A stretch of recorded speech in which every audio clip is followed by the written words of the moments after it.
Uyabingelela ke intumantumane 10,111 uDlamini eGoli siyabingelela bantwana bethonga. Namhlanje asike sibheke udaba olujulile oluhlezi kukhulunywa ngalo ngapha nangapha. Ngibingelela wena ke ozobuka le video engikucela kuwe kulombukisi ozobuka njengamanje ukuze ukwazi ukuthola olunye ulwazi. Cela ukuthi mawuqeda ukubuka le video bese uthinta usubscribe, uyakhomenta ngezansi sikwazi ukuza umbono wakho ofisa siphinde sikhulume ngayo kule channel yethu Isithunywa Somoya TV. Namhlanje sibheka umuntu owakhipha isisu noma umuntu owaphunyelwa yisisu wangakulungisi lokho. Namhlanje udaba esikubhekayo lokho njengamanje ukuphumelwa yisisu. Ake sicale ngokuphunyelwa yisisu. Ukuphunyelwa yisisu kuyinto engavelela nanoma ubani futhi engavelela nanoma umuntu okusipha isimo. Kodwa akusho ukuthi mawuphunyelwe yisisu ubese uba umuntu ohlalayo ungakulungisi lokho. Ukuphunyelwa yisisu ubese ungakulungisi lokho kuyayivala inhlanhla yakho. Ukuphunyelwa yisisu bese ungakugezi lokho kuyayivala inhlanhla yakho. Ekuphunyelweni kwesisu kunendlela ekwenziwa ngayo ekuyisiko futhi akenziwa nanoma ubani futhi umuntu uma ungakwazi ukuyenza uya kinyangeni noma uye kumelaphi bese athi uyakulungisela ekuphunyelweni kwakho isisu. Lokho akusho ukuthi lo melaphi loyo uzokwazi ukuthi ekusize noma ekwazi ukuthi ekulungisele ngendlela okuyikona. Kunesigaba ekufuna ukuthi umelaphi esidlale empilweni yakho uma uphuphumelwe yisisu. Ukugeza, ukuhlambulela, ukulungisela sivulela phezulu kwesimo sento eyinhlanhla. Ekuphumeleni kwakho yisisu kunesigaba umelaphi la ebese ngasakwazi ukuthi efinyelele khona lapho sekufuneka abomndeni abasekhaya ukuze kukwazi ukuthi kulungiswe into yemntwana noma umuntu eyingane. Ngoba umuntu uma ephumelwe yisisu kusho ukuthi lo muntu lo usaphila, usasewumntwana, usaseyihlwili, uyaphenduka lo mntwana abuye abe yisidalwa empilweni yomuntu osuke alimelile. Yingakho sike sibhekane nenkinga yokuthi uma uthi uyahlola kuthiwa waphumelwa yisisu noma wakhipha isisu kanti uthola ukuthi awulazi idaba lokukhipha yisisu. Yingoba kunomntwana okulandelayo okhalayo phezulu kwesimo sento umzimba wakho noma ofuna ukuvalela inhlanhla yakho noma ofuna ukuvula into zakho kodwa wena awukuboni lokho. La ekuphunyelweni kwesisu umelaphi indima ayidlalayo ukugeza, ekuhlambululele, ekulandele ngendlela ekufanele ukuthi ekulandulele ngayo. Engithanda ukuthi ngelinye ilanga sike sikubheke ekuphumeleni kwesisu indaba yokuthi niye kubelaphi noma enyangeni nithi niyokwenza amaladi, nithi bese niqede lapho senigeziwe nenza amaladi bese nithi no sekuphelile. Indaba yeladi ayisebenzi. Indaba yeladi into esingayishiya nje sithi nje ukuyokwenza into yokuyophakela amathonga kini noma yokuyorecognize amathonga kini not ukuthi ubulungisela umntwana ngeladi. Akekho umntwana ohlala emanzini, akekho umntwana futhi ohlala esigangeni. Kodwa uma kusuke kuyiwa lapho kusuke kuyozanywa ukukhulunywa naye phezulu kwesimo sokuthi angavali into zakho okwesikhashana ukuze ukwazi ukulungisa okuyikhona khona ngesimo sento empilo asuka abhekane nayo.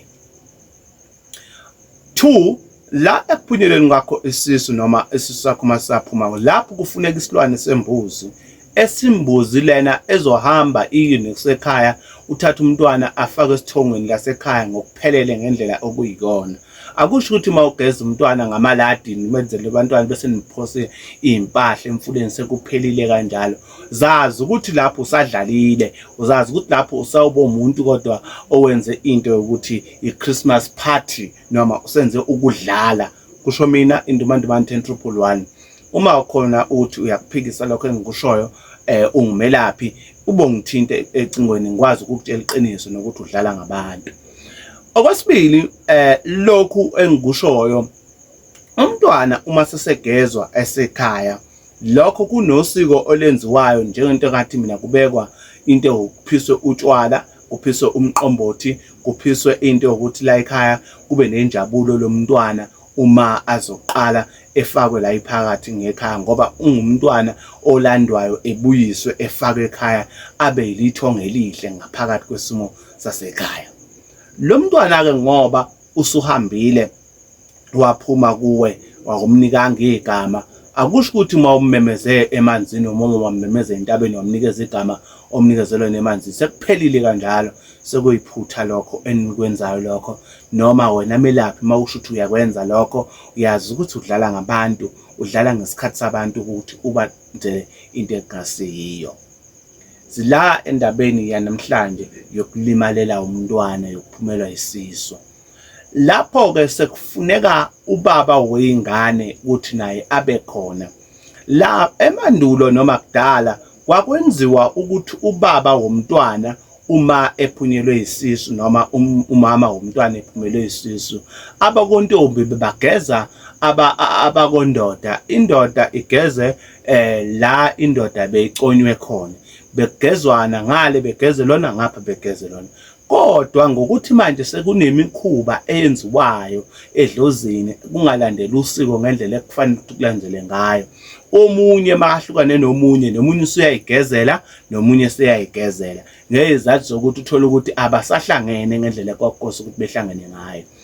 Okwesibili, akukho ukuthi uma uphunyelwe isisu wena ndoda uyogeza khabo mfazi nomfazi wakho bese nithi kuphelile lokho. Cha, uyazi ukuthi lengane ngoba nalala nobabili nenza umntwana oyedwa, kusho ukuthi lokho nomunye uyogezwa khaya kubo agezwe abakondoda nabakondoda bayogeza abakomfazi ukuze ikwazi ukuthi lento ihlambululeke ngokuphelele, nikwazi ukuthi lento ningaphinde nihlushwe isimo sento eyilithonga noma isimo sento ezinkinga. Uma ungakwenzi lokho, izimpawu ezenzakalayo empilweni yakho noma isimo sento eyenzakalayo empilweni yakho, ukuvaleka kwenhlanhla yakho, uyakwazi ukuvala inhlanhla yakho. Umjolo futhi noma ama-relationship iyakwazi ukuthi abe nesikhwele ukuze ukwazi ukuthi ungahlali nomuntu. Uthola ukuthi unesikhathi esithi lokho nomuntu oyedwa, uma kufuna uyomlobola awukhoni, imali iyaphela iyashabalala. Uthola ukuthi kunalo mntwana ohleli kuwe ngoba lo mntwana usuke ephila noma lo mntwana usuke aphefumula. Aphinde futhi lo mntwana uyakwazi ukuthi evale nje yonke into empilweni yakho noma izinto ezinhle efune ngabe zenzeka. Mhlambe umuntu onebhizinisi, ibhizinisi lakho lihamba liyavula liyavala, ivula liyavula liyavala. Aphinde futhi uyakwazi ukuthi eyimonithe yena ibhizinisi yakho, akuvulela akulethela ama-client, ubone ukuthi awumnaki noma umrecognize, aphinde akuvalele lento yokuthi awumenze lutho. Kubalulekile-ke uma waphunyelwa isisu ngesinye isikhathi uzithengele ukudla, ama-fruits, wenze umsebenzi, wenze umqombothi ekhaya. Uma kuzokwenziwa lowo msebenzi loyo, kube namaswidi noma kube nento engathi amaswidi noma nama-chocolate ukuze ukwazi ukuthi kuphoswe ngisho ebaleni, naye njengomntwana acoshe, njengomntwana ukuthi waphuma wangaphili ngale ngikhathi uphose ebaleni iy'ngane ey'cosha, naye uyacosha, injabulo bese ikwazi ukuthi iyenzeke ngaso sonke isikhathi noma ngayo wonke isikhathi sokunyaka. Ubovamise ukuthi umrecognize noma usuwamlungisela ngendlela e-right yokuphelela, wamfaka ekhaya ngokuphelele kwasedlozini. Okuyinkinga-ke ekuba umntwana waphuma wangamlungiseli nangendlela kwakukosa ukuthi umlungisele ngayo, yilokho engikushilo okulandela futhi ngiphinde ngikuphinde.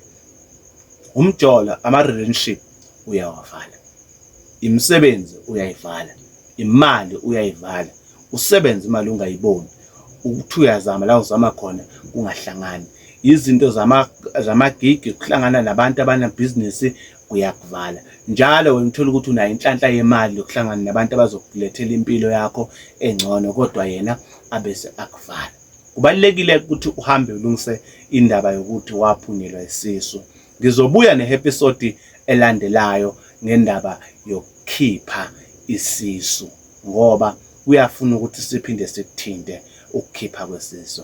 Siyabonga-ke kusithunywa somoya wena mbukele ubukele lo mbukiso njengamanje mawuceda kubuka lo mbukiso la ekhaya kule YouTube yala ekhaya. Siyacela ukuthi emva kubo sucedile namhlanje bangakwenzanga ukusubscribe, sicela ukuthi bese subscribe lapha yana bese uthinta ibheli ukwazi ukuthola i-episode number 2 yokuphumelwa isisu. Siyabonga, Nkosi mayikubusise, u-enjoy ukuhlala nathi kule channel. Ungakhohlwa ukusifollowa na ku TikTok uthi Dr 10111 Ndumandumane noma uthi Dr 911 Ndumandumane. Inkosi mayinibusise, Inkosi mayibe nani. Amen.